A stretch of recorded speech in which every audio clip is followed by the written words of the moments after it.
All right, good afternoon, everyone. Good afternoon. Good afternoon. Thank you, Gail. Mr. Mayor. Thank you. I just had a wonderful experience registering some New Yorkers to vote, and I have been involved in voter registration efforts for many decades and love being out on the street registering people, because that moment when they sign the form and they are enfranchised and they're ready to take part in the democratic process is a very exciting moment. So I was with 4 young people today, all of whom signed up with real energy, and it's something that gives you some hope even amidst some of the challenges of this election year. So I want to thank everyone who has been involved in these voter registration efforts. So many wonderful grassroots organizations, and obviously a lot of the media has participated well, encouraging people to register. We thank you for that. There is a real excitement and energy for participation in voting. We have to support it in every way we can. And one of the things we do is go out on the streets and register people to vote. And that is a good thing, and we should keep doing it. But it's also an indicator of what's wrong and what we have to do differently if we actually want to create an electoral system that includes people and involves people. Because the fact is, it is difficult to participate in New York State. The fact is that a lot of people end up not participating because of the many barriers to entry. And that's what we want to talk about today, and you'll be hearing from some of my colleagues as well, who have devoted much of their life to trying to address this issue. And we all know it's time for a change. We all know that New York State has waited way too long to make the changes that we need. And we want to talk about that today. The bottom line, and again, I'm going to say this in a straightforward manner, the laws of New York State discourage participation in the democratic process. That is a fact. We do not have an approach to elections that makes it easy, that fits the reality of modern life, and that means that literally millions of people are not participating who could be and should be. And the problem emanates from state law, and it emanates from really troubling traditions in this state, where there's been a tacit understanding in the political class for decades that many people felt it was better to discourage involvement and discourage turnout. And we have to take this on head on. I think this whole year, 2016, with all of its problems, it has been an extraordinary year in terms of reform and a demand for change. And we have to take the energy this year and do something about it. And our next opportunity to do that will be in the legislative session in Albany. So because everyone's eyes are on election matters right now, we wanted to take this moment to make very, very clear that New York City and all of us here are going to be very, very actively engaged in a campaign to change state law in the coming months to finally make this a state that's voter-friendly, to finally make it a state where people can participate and not be disenfranchised. Now, I want to thank folks who are here. You're going to hear from some of the folks directly around me in a few moments, but let me just take a moment to thank others who are here, some of whom may help me during the Q&A section, including our Immigrant Affairs Commissioner, Nisha Argawal, my Special Counsel, Henry Berger, and the Executive Director of the Campaign Finance Board, Amy Loprest. Thank you to all of them and to the elected officials. Thank you for your support. Borough President Gail Brewer, Assemblymember David Weprin, Assemblymember Latrice Walker, Assemblymember Joanne Simon. I know them all. They've all devoted a lot of time and energy over their careers to try and get more and more people to participate. Want to thank the many organizations that also answered the call when we said we wanted to talk about this issue, including the Brennan Center, which has been such a leader on reform issues in this city, the Center for Popular Democracy, the Muslim Democratic Club, New Kings Democrats, Central Brooklyn Independent Democrats, Lambda Independent Democrats, Barack Obama Democratic Club, New Visions Democrats, and the Staten Island Democrats. I want to thank all of them. So here's a simple point to give it perspective. There are states in this country where voting rights are under direct assault. We've seen the dramatic impact that this has had. We've seen how there's been a systematic effort to stop people from voting. Someone said to me the other day, someone who was a student during the 1960s, they said, we worked so hard, so many people were involved, freedom riders and so many others, to win people the right to vote, to only see it being rolled back in a lot of the same states right now. We see court cases that, thank God, in some cases are stopping those efforts to inhibit voting rights. What's happening in New York State is not the same thing that's happening in North Carolina or Texas, but it is something we should be deeply troubled about. It's not an overt effort to roll back voting rights. It is the absence of an effort to enfranchise people. It's the absence of a system that actually gives people a straightforward, easy way of voting. And the hoops that you have to jump through in this state are becoming more and more archaic, and we have to look at that in perspective. We, in this state, pride ourselves in being a progressive state, a modern state, but when it comes to voting rights, we're just not. And let me give you some statistics to make this clear. There are almost 2 million eligible individuals in the state of New York who are not registered to vote, almost 1 million of whom live in New York City. That's an astounding figure. There are states of the Union that don't have 2 million people in the entire state. 2 million people is just those who are not registered to vote and could be in the state of New York. And again, we like to think of ourselves as very sophisticated and advanced compared to many other parts of our nation. Guess what? In this area, we just aren't. When it comes to early voting, there are 37 states in the Union that have early voting.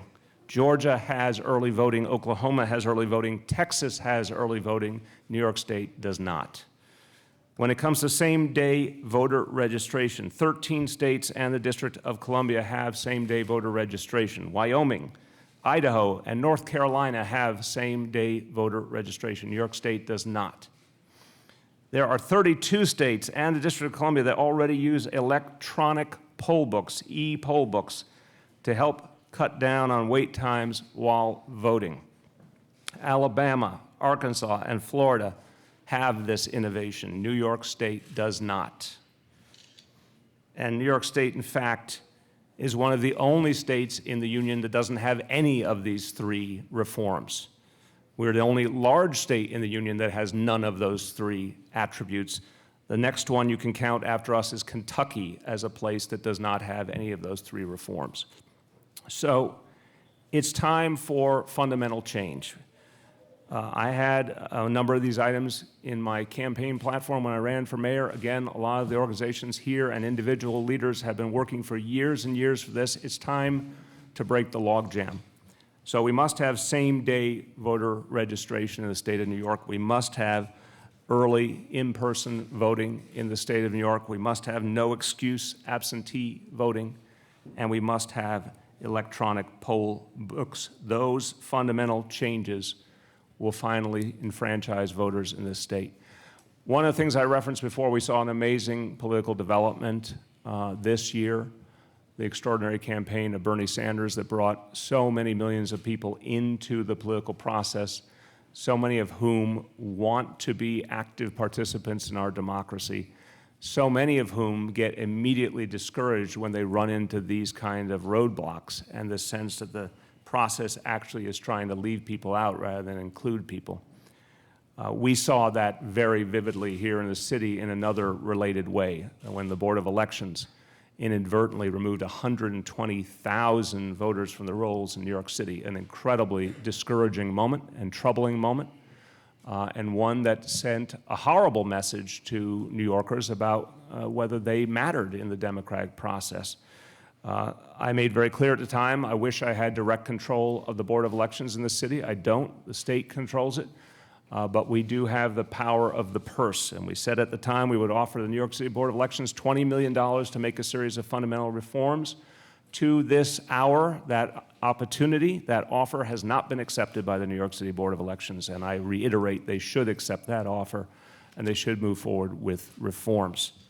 So the bottom line is we do not have what we need in this state. It is absolutely time for change. It's been time for change for years and years in this state, and this coalition will be working very hard for those changes in Albany. In the meantime, I want to remind everyone, even with the imperfect laws we have today, you still have one more day to register to vote, and I want, please, all of our colleagues in the media, spread this message. People have until tomorrow, October 14th, Friday, October 14th, to register. Anyone who wants to register is not sure how can call 311 or go online at voting.nyc and make sure that their voice will be heard in this election. Very quickly in Spanish. Queremos que los neoyorquinos elegibles se inscriban para votar antes de este viernes, el último día para hacerlo antes de las elecciones de noviembre. También estamos abogando por la reforma de nuestro sistema electoral estatal. El gobierno municipal está luchando para que se escuchen las voces de todos los neoyorquinos. And with that, I want to turn to someone whose voice and her organization has been synonymous with trying to open up the democratic process, Susan Lerner, Executive Director of Common Cause New York. Thank you very much, Mr. Mayor. And thank you for being such a stalwart champion of the need and desire to open up the ballot, to make this most basic of American rights available to all eligible New Yorkers. We thank you for that. And particularly thank you for the important effort and the important offer that your administration has put on the table, which shockingly, the New York City Board of Elections hasn't managed to find the time to actually discuss whether it could accept $20 million to improve election administration in our state. I'm the executive director of Common Cause New York, and Common Cause across the country is the national coordinator for the grassroots election protection program. And that means that we have poll monitors on the ground in countless states across the country. So we see firsthand how the sort of reforms that you mentioned actually play out, how workable they are, how popular they are with both the voters and election administrators, how they lead to a more efficient, more reliable, more open election experience for Americans. New Yorkers, like all Americans, want to have elections which are fair, accessible, reliable, and efficiently run. You talked about the kinds of overt suppression that unfortunately we still see in some states.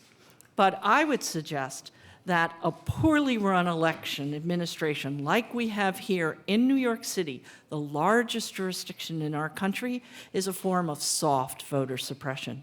As you pointed out, it discourages voters, and it does not have to be this way. It's a failure of political will in Albany. Unfortunately, some of you may have read a new comment in The New Yorker just this week, where Jeffrey Toobin points out that states which are trying to roll back, shockingly roll back the kinds of election reforms that you mentioned, early voting, same-day registration, are now pointing to New York as the reason why they should do away with these reforms. Because if New York, a progressive state like New York, doesn't bother to welcome its voters, why should Ohio? Why should Florida? This is scandalous. We should not be the rump end of election reform in this country. We should be the leaders. Thank you for your leadership. Thank you very much, Susan. Another organization synonymous with reform for decades in this city, an important voice reform, Dick Dady, Executive Director of the Citizens Union. Thank you, Mr. Mayor, and thank you very much for holding this news conference and really bringing New Yorkers' attention to the need to register to vote if they haven't already done so, and the importance that this election has in not only the city and our state and this country. New York used to be referred to as the city of the future, and in many ways it still is.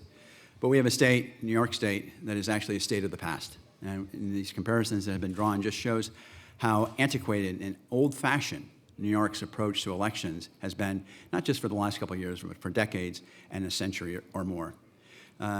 It's also not just about election administration. It's also about our policies and regulations that govern our state elections. But it's also that we've lost a culture of voting, a culture of community in voting for our democracy. And that has come about as a result of a lack of attention on civics education. And so it's this problem that we've identified, that we have rules and laws and systems and processes in place that harken back to the turn of the 20th century. is one way forward, but we also need to begin to take a look at some of the underlying causes that exist in our communities for why people are not voting. There's just not an interest, there's not an obligation, and that's been reinforced over the last couple of decades. And we can see what happens when people don't vote or don't participate in our democracy. We only need to look to Albany and see the consequences of citizens not participating in our democracy by the ills and the problems that the state is facing and the lack of leadership around some of the issues that have been at the forefront in the last couple of years. If people participate in our democracy by voting, then the elected officials that we put in office will pay more attention to not only to their interests, but to ensure that we have a functioning society that meets the needs of all of our citizens. And that's what we really are here today, is to ensure that not only can people vote and that people step up and do vote, but that the elected officials begin to understand that the more people who vote, the more people will be able to hold them accountable to the promises that they make during the campaign season. And so we look forward to working with you and your administration in pushing forward hard on these reforms. We've been in battle on these issues before. We haven't made much headway, but I think there is a certain new environment in this country that is focused on voting and the need for us to begin to turn this around. And again, I think that New Yorkers are also frustrated and annoyed at what they see happening in our state government and in this country. And I hope that they will take this election as an opportunity to demonstrate that they are not going to stand for it any longer and step up and vote. Thank you very much, Dick. I also want to mention, I left out by accident of my acknowledgments. I want to thank my old friend Jose Davila of the Hispanic Federation. Thank you for all the support of the Hispanic Federation in this effort to achieve these reforms. And speaking of old friends, it goes back 25 years. I have watched the work of Margaret Fung, Executive Director of the Asian American Legal Defense Fund. It's been in the forefront of these issues as well. Margaret. Thanks very much for inviting us to participate. The Asian American Legal Defense Fund, or ALDEF, is doing election monitoring and an Asian American exit poll in 14 states on Election Day. And as you may be aware, Asian Americans are the fastest growing racial minority group in the United States. There are almost 9.3 million eligible Asian Americans who are able to register to vote, and here in New York City, 900,000 eligible Asian Americans. So we see the importance of voter registration. We've been doing voter registration every Friday at the Manhattan Federal Courthouse for newly naturalized citizens. And I think it's clear that new citizens have been one of the most enthusiastic group of individuals because they understand the importance of voting in our democracy. One point we wanted to mention, and we've been trying to educate our community about, is that for individuals who are waiting to take their citizenship oath and have not completed it by October 14th, the deadline, they are still able to register in person by October 29th at their local Board of Elections. And we hope that, and we will be encouraging people to do that.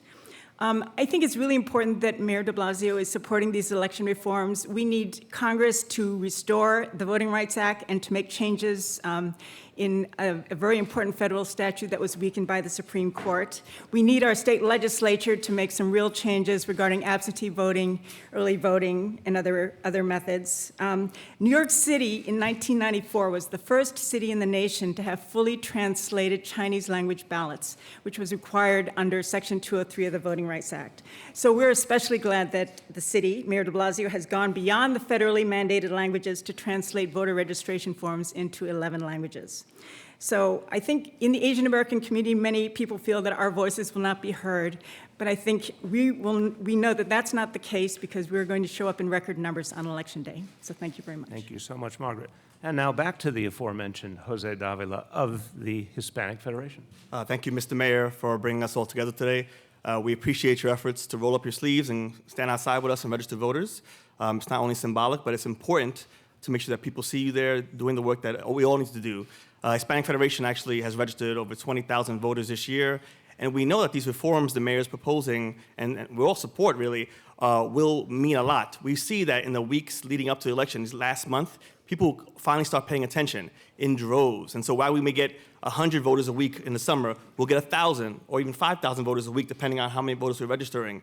We expect to get as many as 5,000 more just in the next week in New York, but in New Jersey, Connecticut, and Florida as well. There is certainly a lot of attention on this election, and maybe rightfully so. It's important. For whatever the reasons, people are paying attention more, and they want the opportunity to do so. And having things like same-day registration, having early voting sites that we see in other states can work in New York, and we do hope that Albany does respond to our pleas to finally enact these changes so that we can make sure our democracy is stronger and that more can participate in it. Thank you. Thank you very much, Jose. I also want to thank and acknowledge Mazeda Udin of safest.org. Thank you so much for being here. Want to call upon someone who represents an organization that's done some of the most creative work in the last few campaign cycles to energize people who have been left out and who have not felt empowered. And Voto Latino has been an extraordinary force all over the country. My honor to welcome Audrey Lopez of Voto Latino. Thank you. As a Dominicana whose family has longtime roots in New York, I'm so proud to sit alongside Mayor de Blasio and all of these amazing community partners. As he said, my name's Audrey Lopez, and I'm with Voto Latino. We're a civic media organization that engages Latino millennials. And we're excited about today's announcement, which is focused on modernizing New York's election system. At Voto Latino, an organization that was founded by New York's Rosario Dawson, we lead by digital. And we're seeing in this election that Latinos are registering to vote in record numbers, and Mayor de Blasio's vision will make our country's democracy accessible to even more New Yorkers. I was born in New York, and I still have roots here. And as someone who works every day to expand access for young people like myself to build civic life, Mayor de Blasio's leadership is welcomed as poor communities of color face hurdles for their right to vote across this country. The reforms announced today underscore the importance of making civic participation accessible to all Americans. Our vote is our greatest equalizer, and it's the fundamental right that we all share as Americans. We thank Mayor de Blasio again for his vision and for his leadership on such an important issue. And we want to thank him and his entire staff for being such great stewards during Hispanic Heritage Month of Action. We couldn't do this work without you. And Voto Latino just wants to remind everyone to register to vote before New York's deadline tomorrow.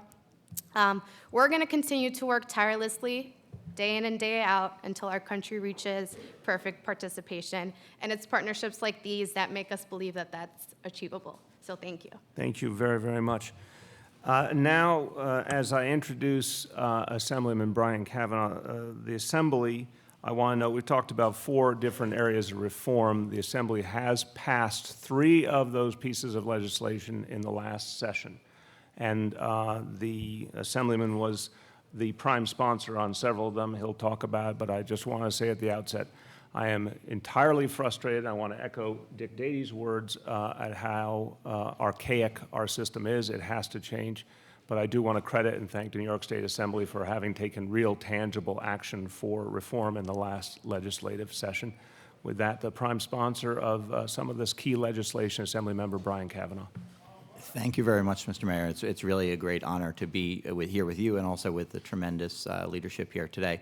I want to begin just by echoing what some people have said. You know, the organizations around this table and the mayor should be credited with doing tremendous, difficult work in a very frustrating environment that's created by our laws. The work of getting the word out that people do need to register to vote in spite of some of the obstacles we're talking today, and the creativity of the mayor. My one disappointment is that the Nosh the Vote effort has not made an appearance here today. If you didn't see, that's food trucks all over the city that are working on encouraging people to vote. But just getting us through every channel, and we do really urge the media to join us in making it clear that tomorrow is the last day. It's for some people who are, believe it or not, in spite of the length of this election season, some people are just tuning in and deciding what their options are and still have an opportunity to vote until tomorrow. In terms of the work we've done in the Assembly, I do want to acknowledge, the mayor acknowledged my 3 colleagues who are sitting here and the work. I also want to acknowledge the work of our Speaker, Carl Hastie. Many of these reforms are long overdue.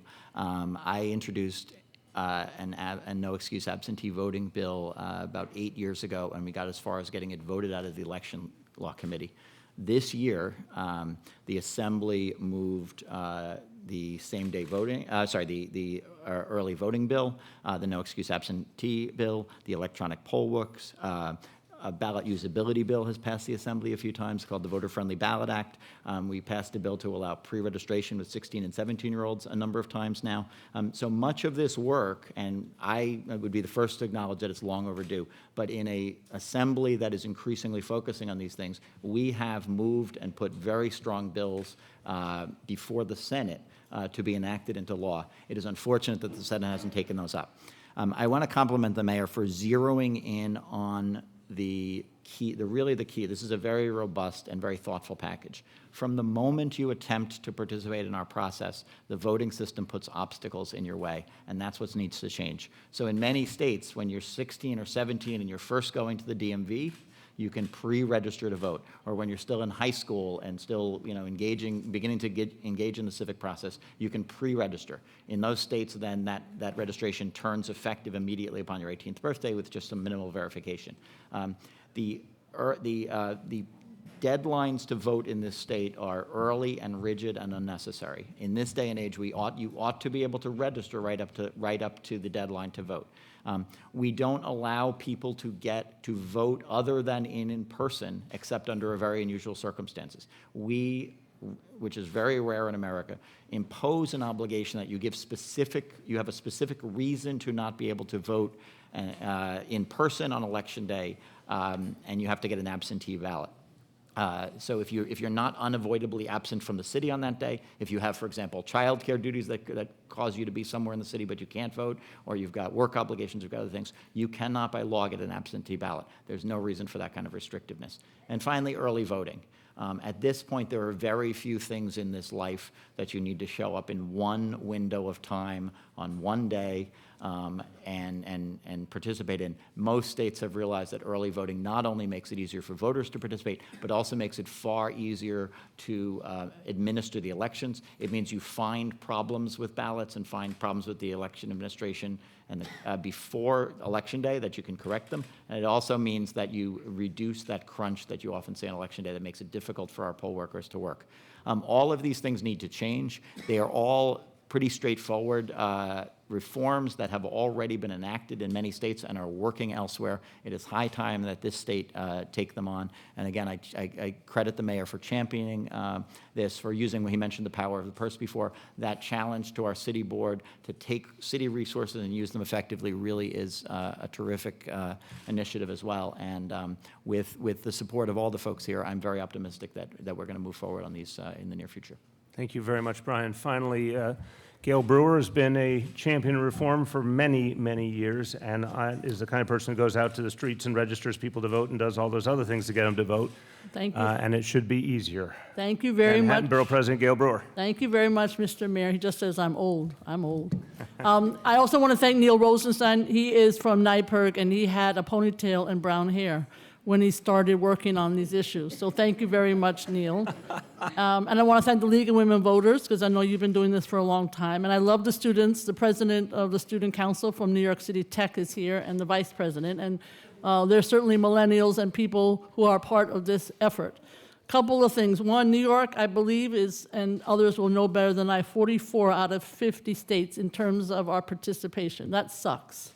And so we really need to do the things that the mayor has suggested and others who have been working on this for a long time. Brian Kavanaugh is one of the best assembly members in Albany, and his outline is exactly what we need to follow. I also want to say one good thing about New York, though, I believe, which is that we do have the opportunity to work with those who have finished all of their criminal justice sentences, and they are eligible to vote. And we need to get the word out that they are eligible to vote. Too many times I hear people who've completed their sentences and state, I am not eligible to vote. You are eligible to vote, so please go out and vote, register and vote. And I want to make that very clear. It's a good thing about New York. And I also want to thank a lot of the agencies have been working hard, particularly the City University of New York has been registering people and doing an excellent job. And so the motor voter is a state law, but the city agencies have also been participating. And I think hopefully we will pass these wonderful suggestions made by the mayor and others And then, of course, we have to look at the dates, because you have to register for some of these parties way in advance. And it's very confusing to people who are either new to New York or even people who want to change their party for whatever reason. So these are all issues that it's excellent that we're focused on them, because then some of the other changes that need to be made can also be part of the agenda. Congratulations, Mr. Mayor, and it's great that you registered people today. And I look forward to seeing your other block parties so you can register more people. Thank you very much. We'll join you there, Gail. Thank you so much. All right, we're going to take questions on these proposed reforms, on voter registration, board elections, any of those items, and then after we'll take it on all other issues. Yes, in the back. Mr. Mayor, concerns you've outlined, do they give any credence to Donald Trump's concerns that the system is rigged? No, I think it's something different. I think that's his way of trying to deflect attention from his own problems. This is something much more subtle, but no less troubling. It's not rigged in the sense of a rigged outcome of an election. It is deeply flawed, and it's purposefully inhibiting participation. We just have to look it in the face. You know, a lot of people have asked me when I've talked to them, different folks from around the country, they're sort of shocked at some of these realities in New York State. And I say, you know, the ghost of Tammany Hall still walks these streets. Some of this stuff is just unbelievable that it wasn't dealt with a long time ago. But the political class has had a real interest keeping things the way they are. And that's why, to Brian's point, it's a very big deal that the Assembly did what it did. And by the way, it is not entirely accidental. There was a change in leadership in the Assembly. There was a very strong reform caucus in the Assembly that the Assemblyman's a key member of. And to their credit, they made very clear to the Speaker that there had to be change, and to the Speaker's credit, he moved those bills. But you're talking about decades ago this should have been done in New York State. And I agree with the point that Dick made, too. I think there's something in the air this year. This is a different moment in history. I cannot remember any moment like this where I saw so much hope that this could be broken through. So I think it's going to be a different outcome this time. Yes, Bridget. Mr. Mayor, there's a lot of talk about sort of the archaic nature of election administration, but there's no one from the Board of Elections here. That is correct. Were they invited to the press conference? Not for the purpose of calling for the state reforms, no. But I'm quite clear about my views. So then what we're talking about here in terms of voter registration is something that becomes their responsibility. They have to process all of these documents. Do you have any concern that, given that they are going to be inundated, they're actually going to be able to process all the voter registrations they receive? That's not my central concern, honestly, because sadly there's most of a month between the registration deadline and when people vote. And I wish there wasn't a month. I wish anyone could register at any time, including on the day of the election. So, no, I think they have the time to deal with it. I think their problems are much bigger than that. And it is absolutely outrageous that they have rejected $20 million. I don't know anyone in any field who would reject $20 million if what we were asking for was fundamental reforms to improve their operation. And further, I support legislation, a separate matter, but I support legislation in Albany to change the structure of the New York City Board of Elections and empower the executive director as a professional to manage as a professional would and not be at the whim of a political board. Please go follow up. Go ahead. We're weeks away from the election, but in the aftermath of the presidential primary, several groups, I think including some who are on this panel, sent a request to the Department of Justice asking for election monitors to make sure come election day things actually work the way they're supposed to. And in the past, New York had election monitors, but in this post-Shelby world, there were not going to be any. Would the City of New York, does the City of New York plan to ask the Department of Justice to have monitors during this election? I'm going to see if Henry Berger wants to weigh in here. From my point of view, we will obviously cooperate. If the federal government came to the conclusion that that would be important to do, we would 100% cooperate. On the question of whether we need to do something proactive, what would you like to add? So far, we have not asked for election monitors. One of the problems with election monitors that we've had in the past is that they are here, but they're here only as observers, and they can't take any action on election day. What we need is a much more proactive system And fortunately, many of the interested groups have poll monitors of their own that go to the poll sites and try to work and resolve problems. And I know a lot of the groups represented here provide language accessibility and other accessibility, and those are the issues that we really have to deal with now. Jen? You brought up Bernie Sanders and how he brought people into the system.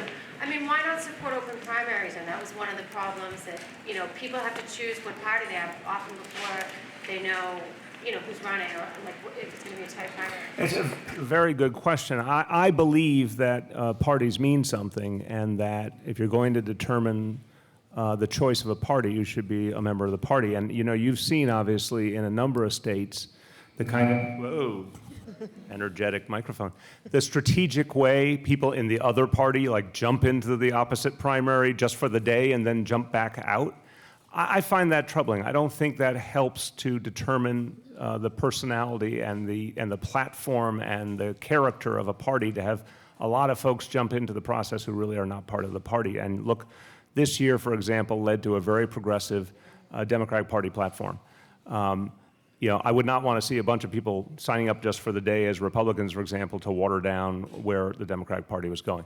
But what is, I think, following through your question, from my personal point of view, if young people, if folks who had not been enfranchised felt it was very easy to vote in the general election, which is the thing they care about the most, everyone cares about the most, that would solve a huge percentage of this problem. If anyone knew they could just walk right in, register, and vote like that, I think that would be the central change in terms of giving people a sense of enfranchisement. So I have a philosophical view on the party registration question, but I also think the more important question, of course, is the general election. Yes? As the sign in front of you says, the deadline to register is tomorrow, the 14th. The City Board of Elections has a big voter registration drive planned for Saturday. Yep. After the deadline. Wondering if you're aware of that. I haven't gotten any explanation from them, but that does seem on its face like it could be a deliberate effort to confuse voters, sign-up voters, make them think that they're That's a good question. election. And could you speak sort of more generally if you feel like what's going on at the Board of Elections is a deliberate effort, not just incompetence as some have alleged, but a deliberate effort to sort of confuse voters and make it more difficult? No, I think the laws are a deliberate effort to disenfranchise people. I think what's happening at the Board of Elections is incompetence and the wrong managerial structure. In terms of that Saturday one, I just heard about it today. Like you, I was more than surprised. One thing I will say, if you are a new citizen, brand new citizen, I don't know the exact timeline. Nisha, what's the timeline? Since by what point you had to become a new citizen to qualify? After October 14th. If you're a new citizen from October 14th up until Election Day? And you can register until the 29th. You can register until October 29th. So there is one group of people that can register after tomorrow. And what I do not know about, Saturday, excuse me, what I do not know about Saturday is whether they're allowing the absentee in-person voting for the absentees that we discussed earlier, whether that will be available on Saturday. Do you know that answer? I do not know. We'll find that out. So, but Grace, to your core point, it's strange. And it does not make a lot of sense. If they wanted to do weekend registration, it should have been last weekend, not the coming weekend. So I don't think it's purposeful. I think it's strange. There's a clarification. We're doing media questions just for everyone. Yes, we have a clarification. Yes, from the board. Tomorrow is the postmark deadline. People who register on Saturday with the board's drive will be registered. Will be kept. Okay, then it's not strange. It makes sense. But the problem is they've told the whole world October 14th. So, but look, again, I think some of this is not the most competent approach, but it's all against a backdrop of confusion because the laws make it confusing. Why should you have to register when you can walk in on Election Day and register? That would solve all of this. Then everyone would know they could participate. We're doing media questions? Yes. You mentioned that the Republican Party is, that moderates have no place really there and that the party's sort of drifting away. I'm wondering if you, as part of this campaign, reached out to either Republican clubs or clubs that specifically are affiliated with other parties in the Democratic. Oh, we certainly will. This was something we wanted to do for today because of the focal point of the registration deadline to make a point. But this is beginning of a larger coalition effort to pass legislation in Albany in the next legislative session, and I think there's plenty of Republicans and independents and, folks from a variety of parties who will join us in that. As a follow-up, do you think it's more likely that a Republican-led state Senate would pass these kind of changes that you're looking for, or do you think it's the Senate Democrats that would more likely get this? I would say it very simply, factually, maybe Brian would like to add that this matter has been before the legislature for years, and the Republican State Senate has never passed it. Now, until recently, the Democratic Assembly didn't either. So I want to see both parties do better. But right now, the change is the Democratic Assembly proved it was willing to do it. Do you want to add? Yeah, I guess I would add this has been the subject of active conversation. Each of these bills with Republican senators and Democratic senators. There are some Republican senators that have been interested. In some years, some of these bills have had Republican sponsors, but the majority there has never been willing or able to move them. This was a big sea change in the Assembly in that we passed such a broad package. Some of these ideas have gotten to the Assembly floor over a few years. We have passed a different version of the early voting bill in the past, for example. And so the current majority in the Senate has had ample opportunity to come to the table and move these bills or propose variations on them, and has declined repeatedly. And can I just add something? Please. The Campaign Finance Board and our voter engagement effort, NYC Votes, has been working for a number of years on lobbying the state Senate and the Assembly through our Vote Better NY campaign, and it's a nonpartisan effort to encourage both members of the Assembly and the Senate to pass these simple reforms in Albany. We've been doing it for years, going up, bringing citizens up to Albany. If the public is interested in these reforms, one thing that they can do is sign a petition that we have supporting all of these reforms. You can see it. It's called Vote Better NY. It's on change.org. So if you all want to go out and sign the petition, those are the things that sway legislative bodies, knowing that people care about it. They can't say, oh, no one cares, no one wants this, it's not important. Sign that petition and your legislators will know that it's important. One thing I would like to add from our experience talking to election administrators across the country, there's a misperception that these reforms will help one party over another. Experience in state after state after state shows that the reforms are actually partisan neutral. The party that puts the effort into early voting will get a better turnout. The party that puts the effort into pre-registering 16 and 17-year-olds will have more 16 and 17-year-olds who register in that party, as the Republicans in Arapahoe County, Colorado found out. Yes. Two parts, Mr. Mayor. One, I heard you say you're not for open primaries, but would you be for moving the date that people have to change their party registration? Because as you know, tomorrow is also that date to vote in next year's city primaries. And second, what about instant runoff voting and not having the city go through the cost of runoffs? It's a great question. I have mixed feelings about instant runoff voting. I don't have a sort of 100% thought through position because I can see pros and cons to it. I could love the fact that it would be potentially simpler and save money. I think it presents a very different equation than a runoff does, meaning I think a runoff allows a comparison between two candidates and a lot of give and take and debates and all sorts of things that obviously an IRV system doesn't. So I'm still working that one through. In terms of the ability to change registration more simply, yeah, I think that's something we should work on, but what I'd say is it shouldn't be, as I mentioned earlier, and I've seen the states that have this, like walk in one morning, you're a Republican, I'm gonna be a Democrat for today's primary, and by tomorrow I'm a Republican again. Like that doesn't, from my point of view, is not fair. I think you can make it simpler in a more compressed time frame for those who legitimately change. I think a lot of people start out in a party, decide they'd rather be independent. I think there are definitely people who start out independent, decide they want to align to a party. It shouldn't be an overly cumbersome process. I don't know if this is a question for you or the assembly member or someone else, but ahead of next year's city elections, is there still time for the state to change when people would be able to switch their party affiliation? I mean, the state legislature could change that. There's no flexibility that the board has, but I have several bills that variations on this. One would make it 90 days before the election. One would make it the same as the regular registration deadline. If we had same-day registration, presumably we'd consider also having the party change that day. We can't do same-day registration for next year because it's a constitutional change, but the legislature certainly could get back into session. We could do it now, or we could do it in January and say that those changes will apply if we chose to. In the back, yeah. Mr. Mayor, if you could give me some insight into your political strategy here, calling on Albany, the governor, obviously, Albany not always so receptive to city ideas lately. That was beautifully put. So, I'm going to borrow that. what's the theory of change here? That people are going to hear about this and clamor for it and push their representatives? Yeah. It's 2016. I've never seen a change year like 2016. I've never seen as strange a year politically as 2016 either. It wins in two categories.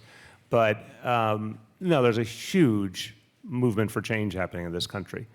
And it certainly was happening well before Bernie Sanders, but Bernie Sanders' campaign crystallized it. And I don't think this will be tolerable to the people any longer. I think, and I'm not going to stereotype generations, but maybe because I have two millennials at home, they are pissed off, and they do not think this is a fair system, and they think it's time for change, and that's going to have a very big impact. So I think the door is open, and I also think the change in the Assembly is exceedingly helpful. I'm not going to Ozzy's question, I'm not going to conjecture about what might happen on November 8th in this state, but obviously that might be a moment for change as well that could have an impact here. But it's just time to go on an offensive. What are we going to be nice about it when 2 million people are being disenfranchised? It's time to be blunt about it. Please. If I could just add, I think that we're going to see New York State probably have one of the worst voter turnout rates again in this country. For the last number of national elections, for this election. New York State ranks 49th out of 51 states, including the District of Columbia, for voter turnout. 49th out of 51. 50 years ago, we were in the top 5, top 10. We have plummeted to near the bottom. You know who's below us? Louisiana. I think it will make a very compelling case that New York State needs to return to its Empire State status by really needing to engage its voters in a far more meaningful way and change these policies to result in something better than 49th out of 51. Nicely said. Questions on this? So media questions? Media questions on this? Yes? J.B. Nicholas. I heard Ms. Brewer talk about enfranchising ex-offenders who've come off of parole. So the way the law, as I understand it, works is if you're on parole, you can't vote, but once you get off parole, you can vote.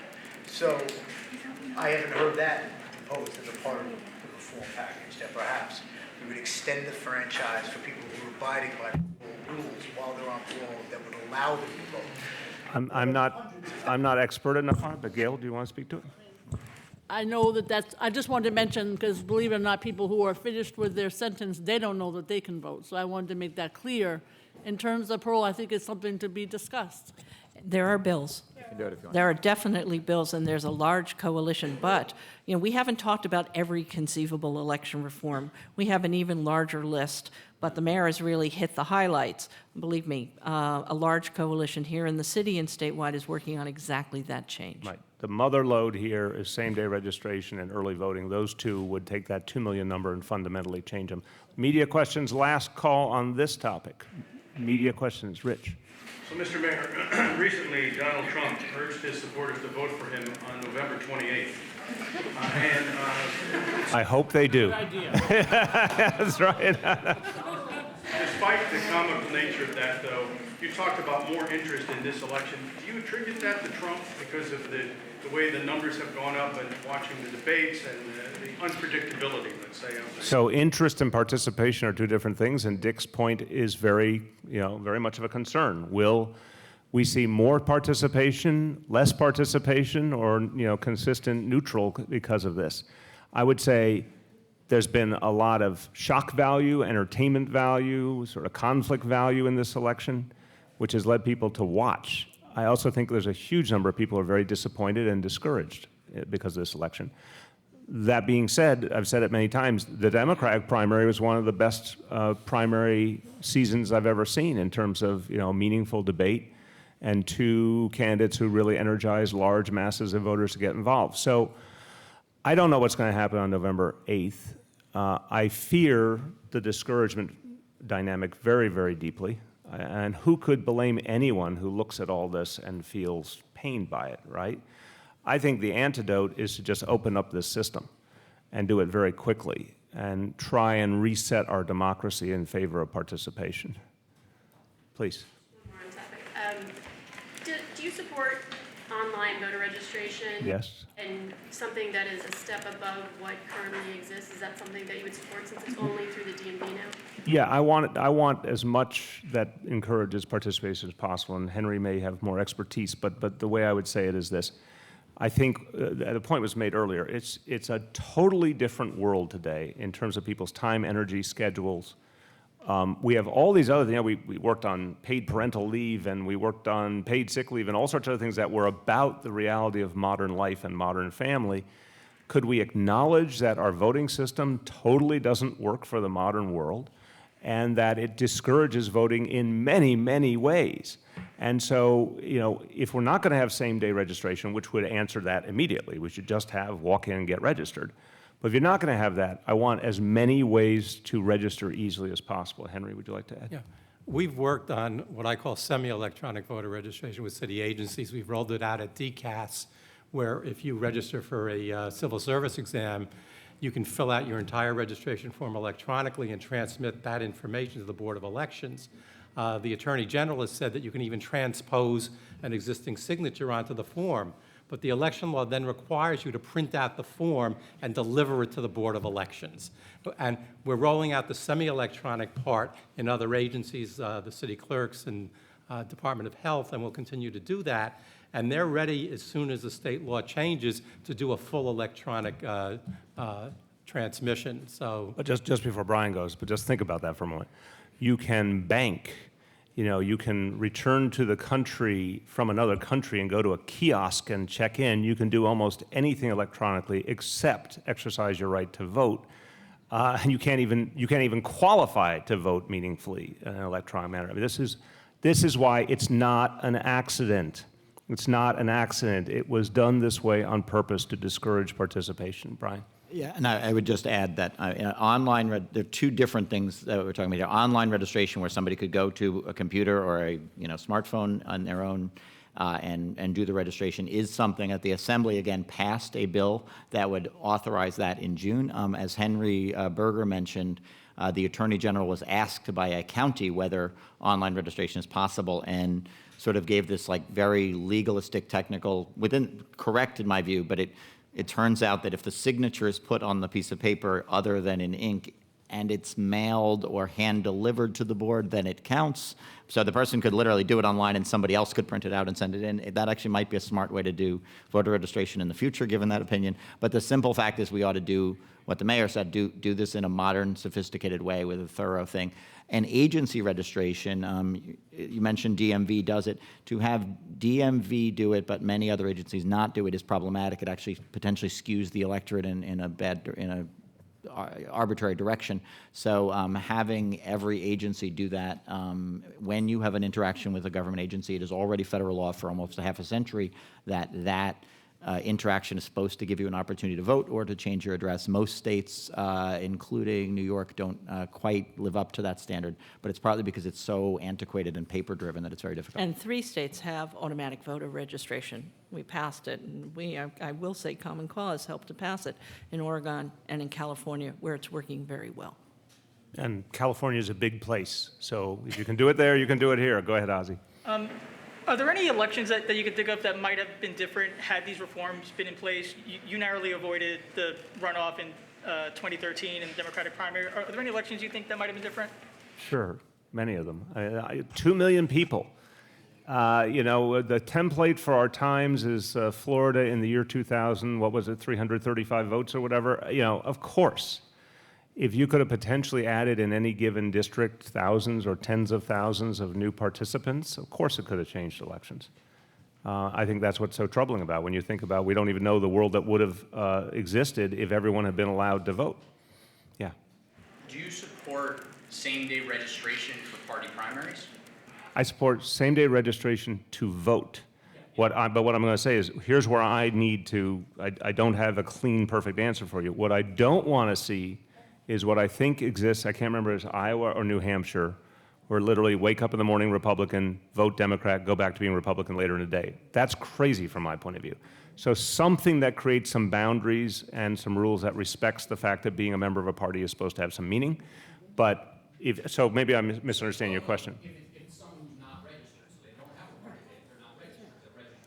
Oh yeah, if you haven't voted and you want to walk in and vote in the Republican primary, the Democratic primary, of course. And like the folks outside, they were making their decision, they happened to all be first-time voters, they were making the decision right then and there whether they wanted to be in a party or not. So of course you should be able to, if you're registering the same day, make that decision and then act on it accordingly. Yes, of course. My apology, I misunderstood. Any other questions on this set of topics going once? Yes? Does New York City have any involvement in securing voting booths, hacking, security against Russia coming? Is that any part of New York City's responsibility? That is an excellent question, so I'll start and then turn to Henry on the big picture, expert in all things.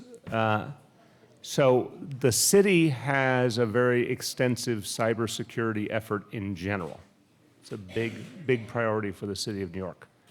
But as you know, elections are governed by state law and state entities as the first rung. So in terms of cybersecurity for New York City Board of Elections, I cannot speak effectively of that. We'd have to come back to you on that. Do you have anything you want to add? Yeah, the state board has actually spoken to that recently, and they are the ones who set the standard for the city board and for all other boards in the state on cybersecurity.